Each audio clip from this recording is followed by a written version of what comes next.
Tutuldokan na daw ng DPWH ang umano'y maruming kalakaran sa promotion sa ahensya. Base na ito ngayon sa kakayahan at hindi porket may backer na politiko. Narito po ang report ni Gerard de la Peña. Isa-isang kinamayan ni Public Works Secretary Vince Dizon ang mga ipinakilala niyang bagong promote na opisyal sa DPWH. Bahagi ito ng paglilinis sa hanay ng ahensya matapos masangkot ang ilang opisyal sa flood control scandal. Kabilang sa ipinakilala, si DPWH Sarangani Assistant District Engineer Abdul Motalib Kansi Jr. 2005 pa lang, engineer na siya ng DPWH. Top-notcher sa District Engineers Candidate Course at Promotion Exam. Pero kahit 10 beses na raw siyang humiling noon ng promotion, hindi raw siya napagbigyan dahil kailangan umano ng backer ng politiko. One part of my life na sabi ko sa sarili ko parang wala akong pag-asa. Kasi I'm just an ordinary citizen na hindi ko inisip na meron palang ganitong pag-asa.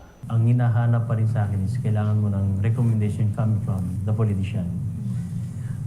Given the fact I am the top-notcher sa DECC at saka sa promotional exam, pero hindi pa rin siya nagmamatter. Si Engineer Kenneth Fernando naman ang pumalit kay Henry Alcantara bilang District Engineer ng Bulacan 1st District Engineering Office. Matinding pressure daw ito dahil sentro ng flood control scandal ang kanilang opisina. Pero focus lang daw siya sa mga bilin ni Secretary Dizon.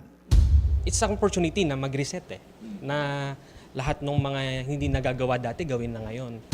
Ayon kay Dizon, ang promotion ay base sa merito at performance sa trabaho ng mga opisyal. Hindi kaya ng isang sekretary o kahit ng isang presidente baguhin itong ahensyang to. Kailangan manggagaling to sa mga tao mismo. At kailangan baguhin natin yung pag-iisip, baguhin natin yung mindset at yung kultura. At yon ang susubukan nating gawin simula ngayon. Kasama rin sa reforma ng DPWH ang gawing prioridad ang pagsasaayos ng mga sira at hindi tapos na mga proyekto. Katunayan, maraming kontraktor na raw ang nagpahayag ng interes na kumpunihin ang Maharlika Highway. Di ako papayag na mga small contractors ang gagawa na patsi-patsi. Itong mga contractors na ito na malalaki, and these are contractors used by the private sector, ngayon lang talaga sila sasali sa mga projects tulad ng Maharlika. No? And I think testament to sa pagsisimula ng pagbabalik ng tiwala. Nagbabalita mula sa Frontline, Gerard de la Peña, News 5. Mga kapatid, ako po si Ruth Cabal. Dito tayo sa totoo, dito tayo sa True FM.